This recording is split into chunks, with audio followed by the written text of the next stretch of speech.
علاقائی صحافی نمائندگان ہیں، چاہے وہ دریا خان ہے یا پکھر ہے، وہ جو خدمات انجام دے رہے ہیں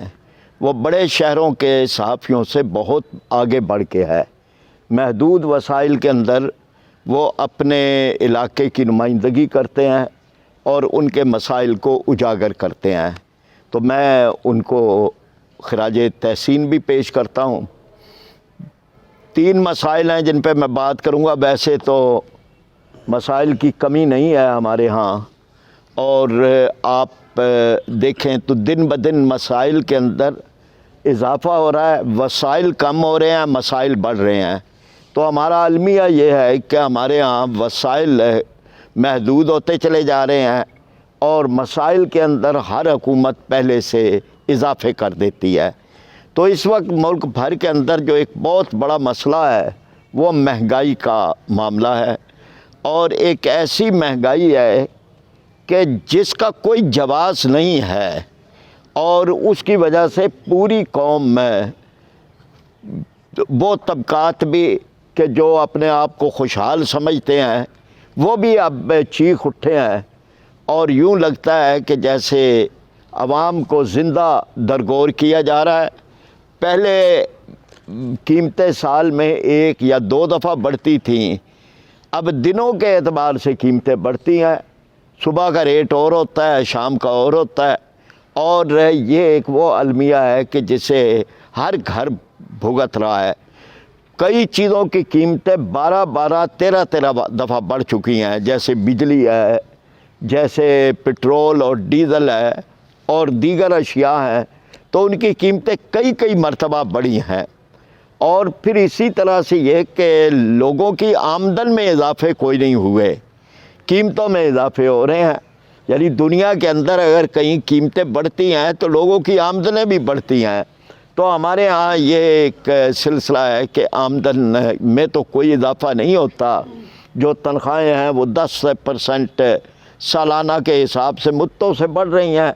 مہنگائی کئی گنا زیادہ ہوتی ہے، تو یہ بھی ہے۔ اور اسی طرح مزدور، اس کی دہاڑی، باقی ساری چیزیں جہاں بھی آپ دیکھ لیں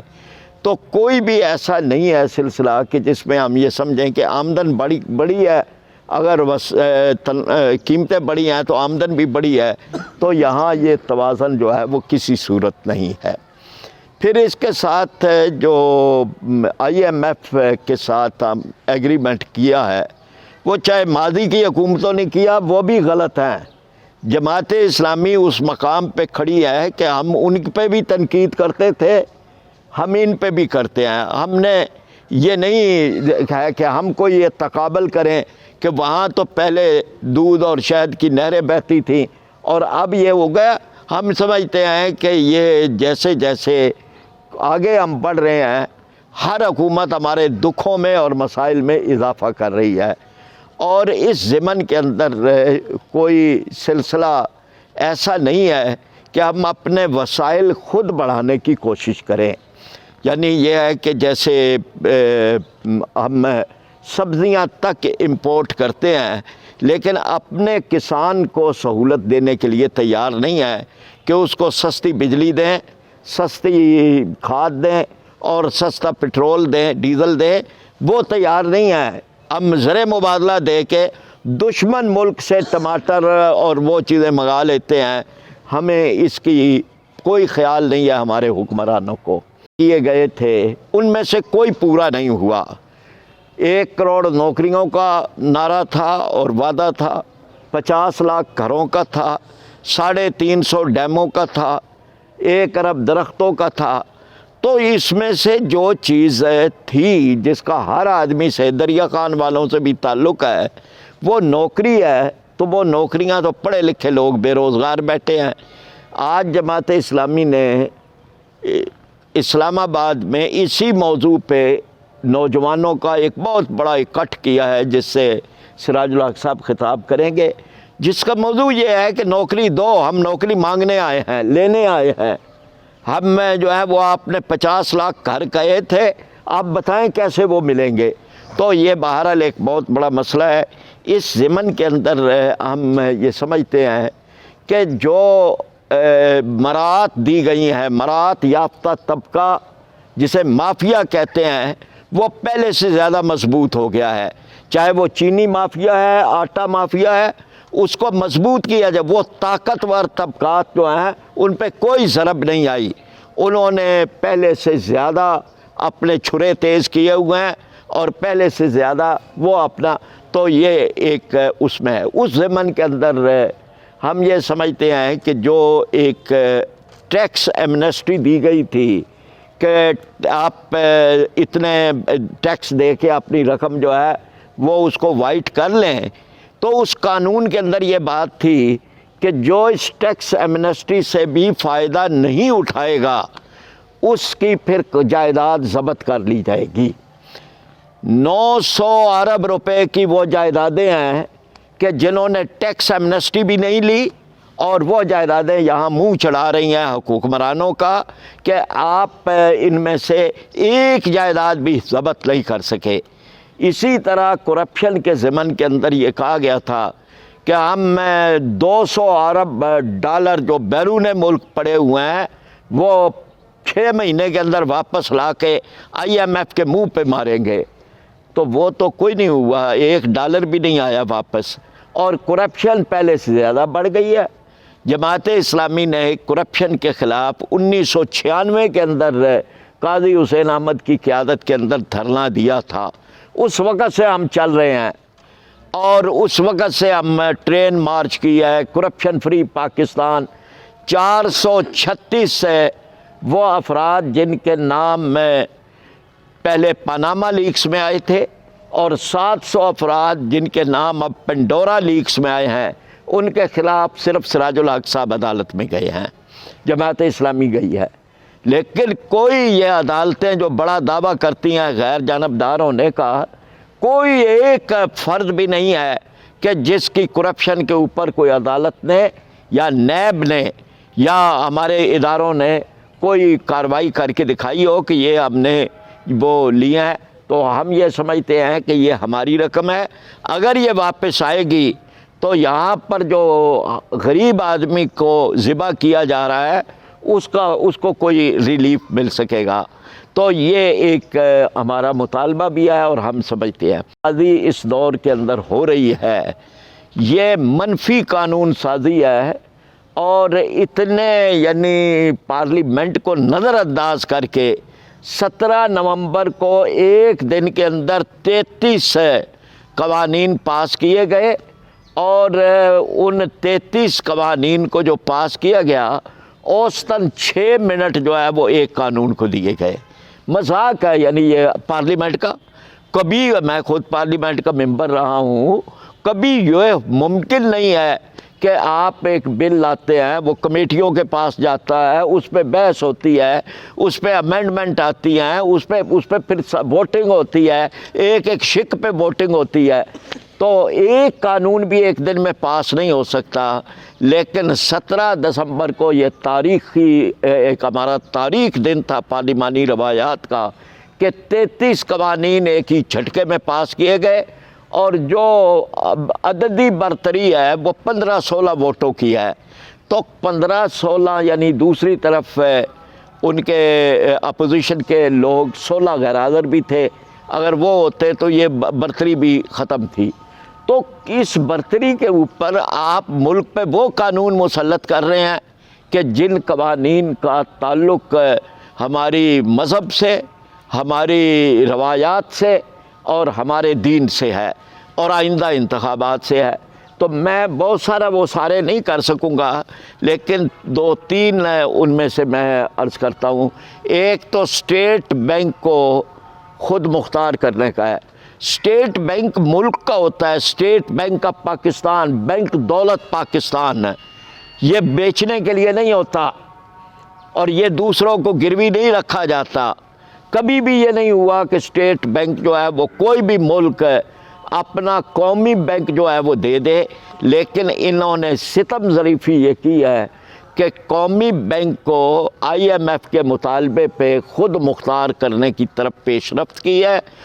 تاکہ یہ ہے کہ جو IMF نے اپنا ایجنڈا دے کر اپنی مرضی کا state bank governor state bank مقرر کیا ہے، وہ پاکستان کو دیوالیہ کرنے کی طرف لے جائے۔ اور اسٹیٹ بینک نے جو اس دور کے اندر کام ہوئے ہیں، ایک تو جس دن اس کو خود مختار کیا گیا،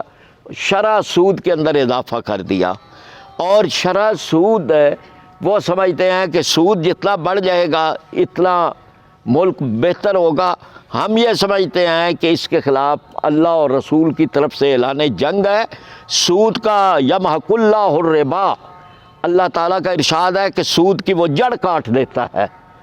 وَيُرْبِي صدقات، صدقات کو بڑھاتا ہے۔ تو آپ اگر یہ سمجھتے ہیں کہ آپ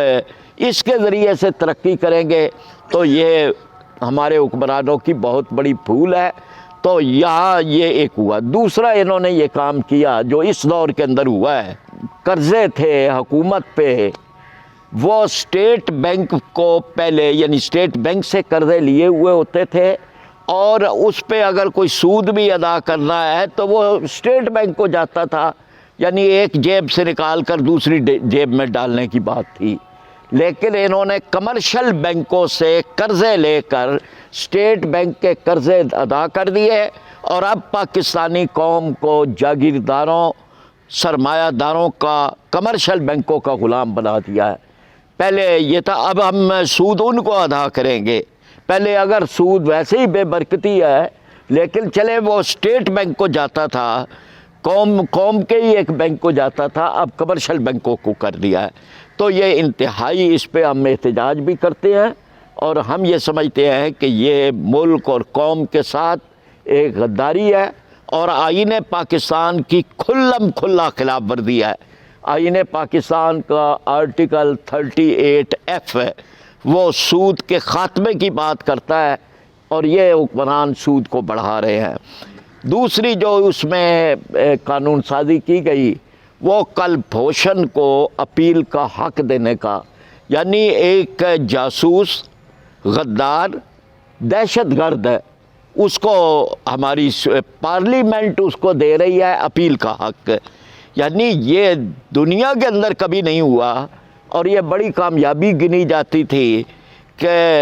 حاضر سروس کرنل لیول کا حاضر سروس سے ایک جاسوس گرفتار ہوا۔ جنگ عظیم میں بھی یہ کام نہیں ہوا، لیکن یہاں یہ کام ہوا۔ لیکن اب کس کے دباؤ پہ؟ امریکہ کے، بھارت کے، اسرائیل کے، کس کے دباؤ پہ اس کی کو رہا کرنے کی بات کی جا رہی ہے؟ جماعت اسلامی سخت ترین احتجاج کرتی ہے، اور ہم یہ سمجھتے ہیں کہ ہم ملک اور قوم سے اس غداری کی کسی صورت اجازت نہیں دیں گے۔ قانون تو اور بھی گئی، وہ یہ تھا کہ یہ جو آئندہ الیکشن ہو رہے ہیں اس کے بارے میں فیصلے کچھ کیے گئے۔ آئندہ الیکشن جو بھی ہوتا ہے وہ الیکشن کمیشن نے کروانا ہے، وہ حکومت نے نہیں کروانا۔ ہم نے بڑی مطالبے کر کے ایک آزاد الیکشن کمیشن کا مطالبہ کیا تھا، اور خود انہوں نے الیکشن کمشنر مقرر کیا ہے، یہ اپوزیشن نے نہیں کیا۔ لیکن اس الیکشن کمشنر کی بھی بات کو نہ مانتے ہوئے الیکٹرانک ووٹنگ مشین ہے، اس کو کہا گیا کہ جی اس کو ہم لے آئیں گے۔ الیکٹرانک ووٹنگ مشین پر سب سے پہلے اعتراض خود الیکشن کمیشن نے کیا، اور انہوں نے 33 اعتراضات کیے اور حکومت سے سوال کیا کہ ہمیں اس کے جواب دیں۔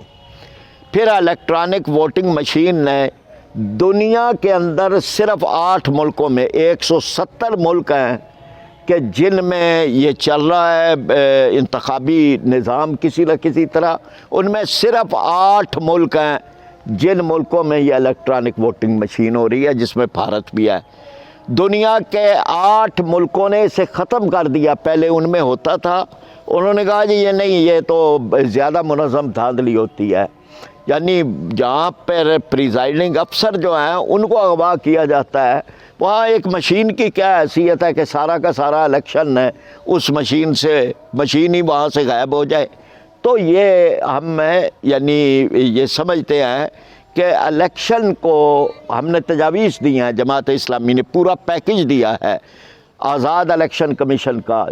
متناسب نمائندگی کا۔ ہم یہ سمجھتے ہیں کہ یہ اس طرح کی چیزیں کہ جس سے الیکشن مشکوک ہو جائے، آپ کو حق ہی نہیں پہنچتا، یعنی آپ بھی ایک سٹیک ہولڈر ہیں،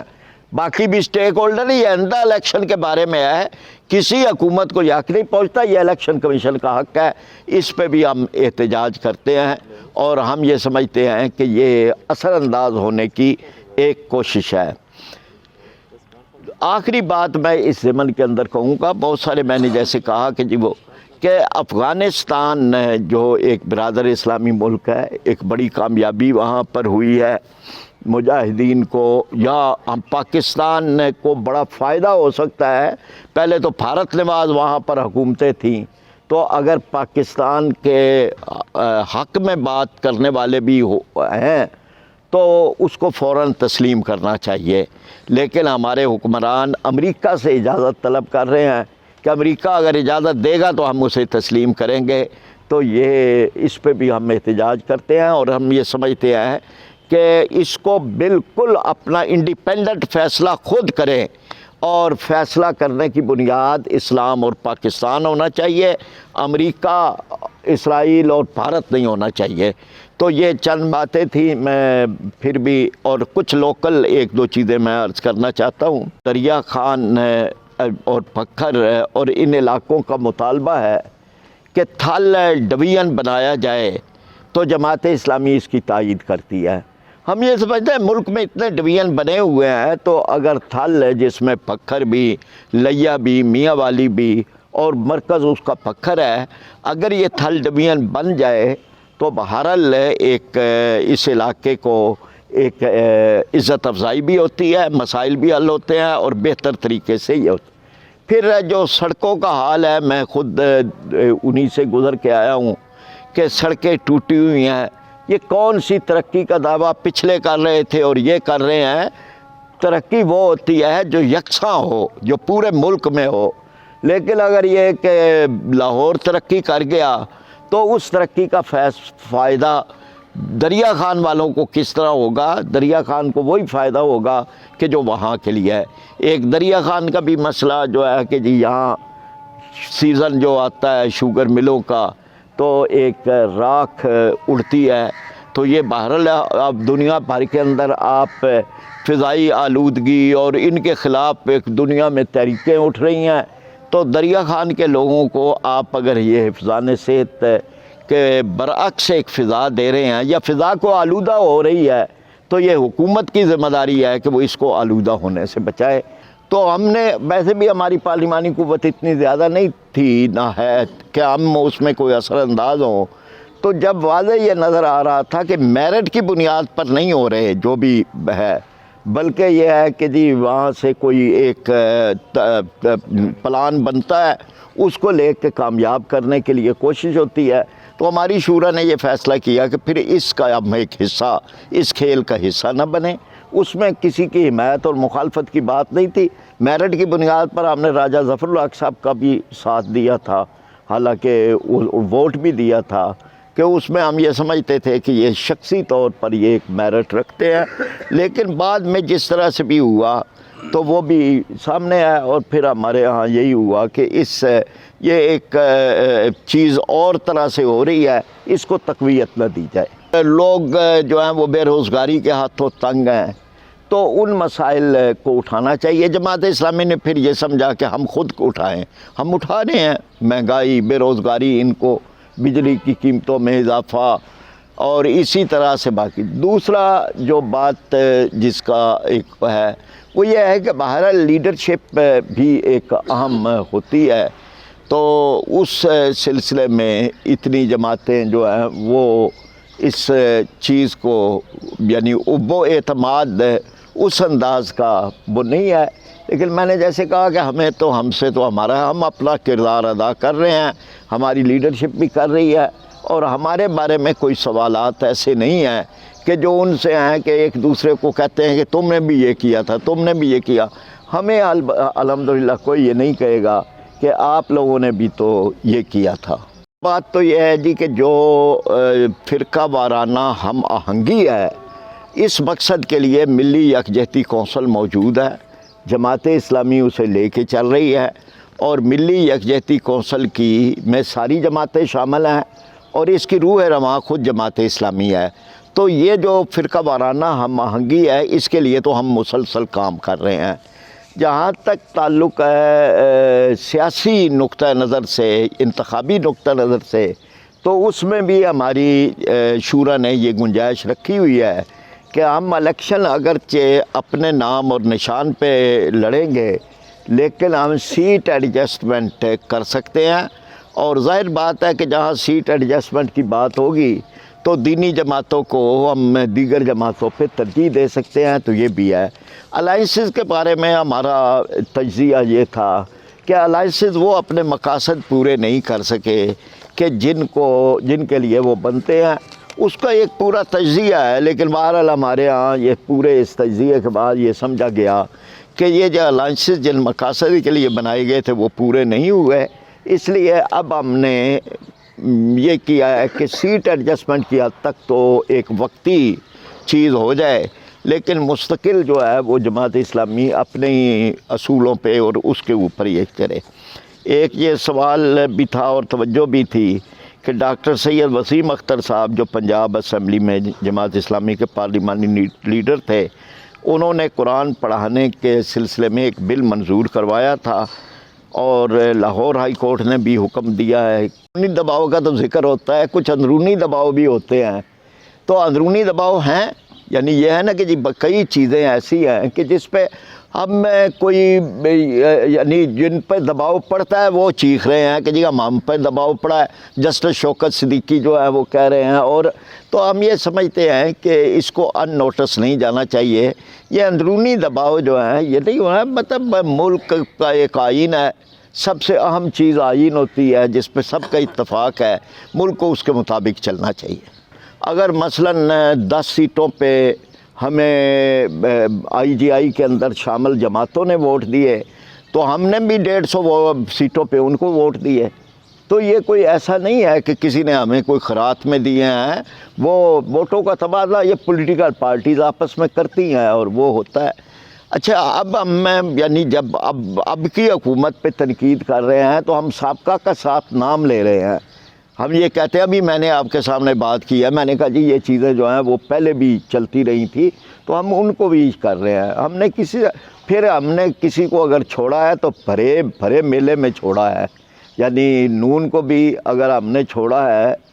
تو وہ اس وقت چھوڑا ہے کہ جب وہ اقتدار میں تھے، تو اس سے ہی آپ سمجھ سکتے ہیں کہ ہماری مفاد کی سیاست نہیں ہے، اصول کی سیاست ہے۔ ہم نے ان کے ساتھ بھی، یا پی ٹی آئی کو بھی، پی ٹی آئی کے ساتھ ہمارا شراکت تھی، لیکن ہم نے انتخاب سے پہلے ان کے ساتھ اپنا ختم کر دیا تھا۔ کہ پی ٹی آئی نے جن لوگوں کے خلاف نام لے کر جن کے خلاف بات کی تھی، اور جن کو کسی کو کہا تھا کہ یہ ڈاکو ہے، کسی کو کہا تھا اسے میں چپراسی بھی نہیں رکھوں گا، کسی ساروں کو مافیا کہا، ساروں کو،